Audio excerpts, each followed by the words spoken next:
ExoMars 2016 is several missions in one.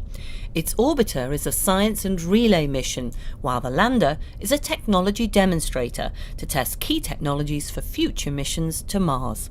And 3 days before arriving at Mars on October the 19th, the Trace Gas Orbiter, or TGO, will release its entry, descent and landing demonstrator, Skipperelli.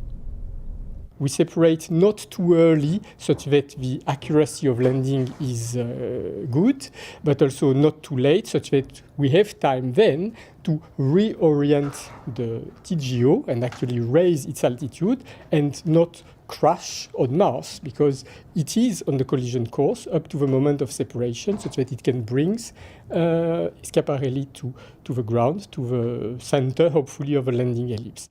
The landing ellipse is in an area close to the equator, about 100 kilometres long and 15 kilometres wide. It's in the planet's Meridiani Planum region, is relatively flat and smooth and is well studied. NASA's Opportunity rover is on the ground and ESA's Mars Express spacecraft has been overhead since 2003.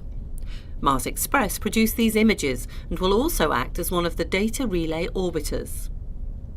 The Schiaparelli lander will use a heat shield, parachute and propulsion system to slow down its 6-minute descent to Mars, testing the technology for a rover in 2020, as well as studying the environment at the landing site. Europe will be on Mars, but the mission is far from over.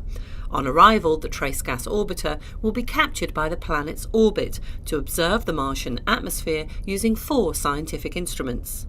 The TGO will search for evidence of gases, such as methane, that may be associated with geological processes or biological ones, such as life.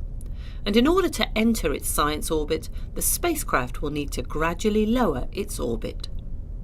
With ExoMars, ESA is going to use for the first time a method called aerobraking for a spacecraft in orbit around Mars to decrease the orbit by letting it fly through the atmosphere and using the atmospheric density to slow it down instead of using fuel for the engines. TGO will also be used to relay communications with Earth for current and future Martian missions.